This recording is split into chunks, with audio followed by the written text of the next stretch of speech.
Tonight on Hannity and Combs, terror on tape. Muslim radicals are caught in a British mosque talking about their war with the West. How do we liberate Muslim life? Jihad fi sabilillah. Plus, a scary new government report on Al-Qaeda's threat to America. Open mic.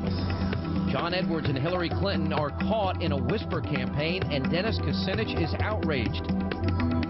And outrage, a preacher admits to molesting his own children and gets no jail time.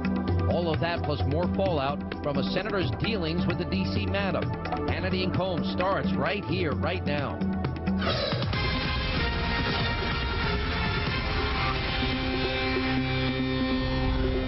And welcome to Hannity and Combs. Thank you for being with us. I'm Sean Hannity. We get right to our top story tonight. Radical Islam is on the rise in Europe, as evidenced by this month's attack at the Glasgow airport and the foil bombing attempt in London. But new audio tapes reveal just how dangerous this fanaticism has become. Now take a listen to portions of what were recorded inside of a London mosque. Hypocrisy, hypocrisy! Democracy, hypocrisy! Tony Blair, terrorist! Tony Blair, terrorist! Tony Blair, murderer! Tony Blair, murderer! Queen Elizabeth, go to hell! Queen Elizabeth, go to hell! Now they are saying they want to make him a Middle East envoy. Inshallah, he'll go to the Middle East as an envoy, and he'll come back in a box. Brothers and sisters, make no mistake.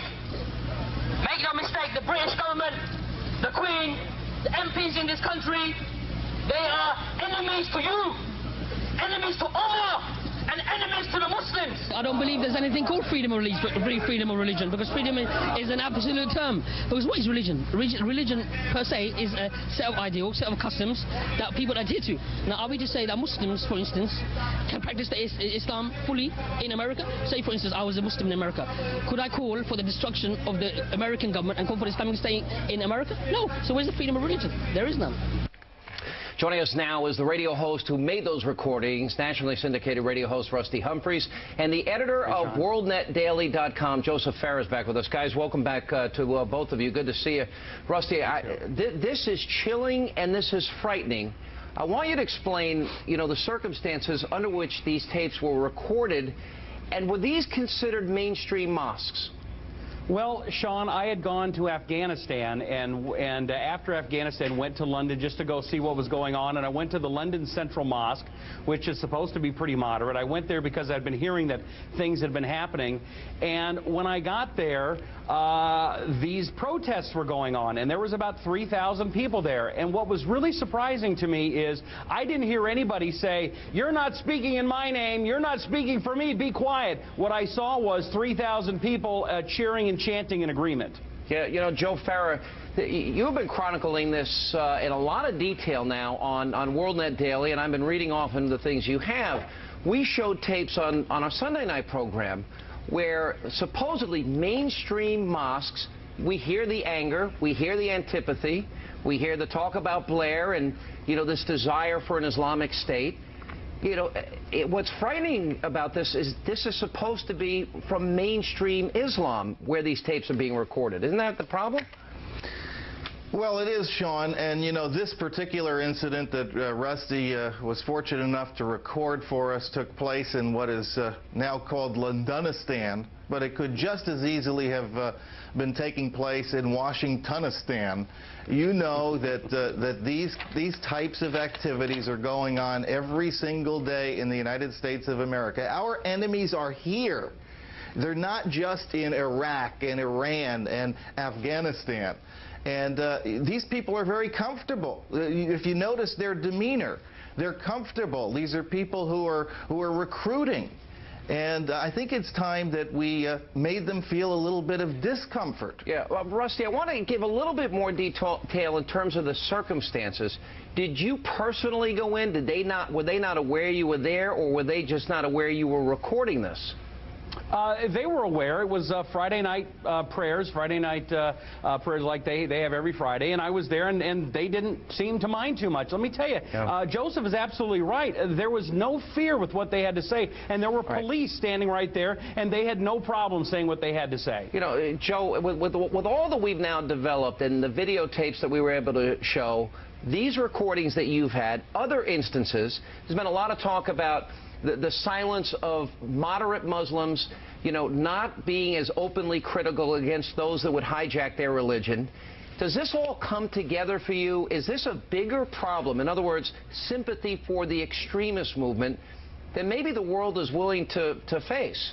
Yes, it does. It particularly hits home for me, Sean. As you know, I'm the grandson of Arab immigrants into this country, people who fled the Middle East to get away from this kind of oppression, this kind of hatred. They came to America for a better life, and here we are a couple of generations later, and we've got massive tides of immigration by Muslims into this country. You know, most of the Arabs in this country are still Christians, or at least culturally from a Christian background. Joe and Rusty, changing. I think the real question here, Rusty, is how big is the threat you're talking about? And you, according to WorldNet Daily, you're claiming that there were 3,000 people at this demonstration. And yet, a little research today that we did shows that, according to the London Daily Star, there were 24 protesters, and also said that most of the 1,000 worshippers streaming out of the mosque after the prayers ignored the demonstrators as they ranted through megaphones. Chicago Tribune put the number at 100. Well, I mean, the Guardian, hold on, let me just finish up and I'll answer the question. The Guardian says 20 demonstrators protested at the mosque in London. You're saying 3,000. There's nothing to corroborate the number that you say. Well, first of all, you're talking about protesters or people that were speaking. There was about 20 people speaking, and there were thousands of people watching them. And I'll tell you something else that was shocking to me is how many women were in full burqas in the middle of London. This is a concern that we can sit around and not pay attention to. Because someone's in a burqa, they want to kill us? Alan, I didn't say that, but I will tell you that they want to change Western civilization. They don't think Western civilization should exist. I was told that, and I was also told that hey, Islam is going to take over. We have no choice. You're told that by a few radicals, Rusty. And Alan, that's the thing. It's not radical. That's the thing. You want to say that these are radical. Yeah, they're radical. Okay, well, they're the ones following the Quran. Yeah. That's what they tell me. No, they're not following the Quran. That's the point. I could read you a verse, chapter and verse, Alan. Joe Farah, as the editor, you can make excuses if you want. Go ahead. No, I think you're overstating the case here. When you say 3,000, and every other publication that reported on this said 20, a couple of dozen, 100 if you want to say the most that I saw. Joe Farah, did you double check any of these figures? You know what, Alan? You want to question me, but hold on a second. There were 3 floors of people that were in the mosque praying. 3 floors of people. There were thousands of people there. They were not the ones outside demonstrating. Joe Farah, did you check? Did you do any fact check on this before you published these numbers, Joe? I'd be happy to answer. Am I a liar, Alan? Is that it? I'm simply saying that all the other pieces of literature on this demonstration have very different numbers than the ones you have. Yeah, I'd be happy to answer the question. My reporter, my Jerusalem bureau chief, was traveling with Rusty. He was there as well. He told me this is one of the largest mosques, or perhaps the largest mosque in London. It has thousands and thousands of people who go there. This was Friday night prayers, so that place was packed. They were not the demonstrators. They were observers at the mosque. These weren't the people demonstrating saying death to America and the audio tapes we played earlier. These are people who ignored, according to this report, the people as they filed out of the mosque.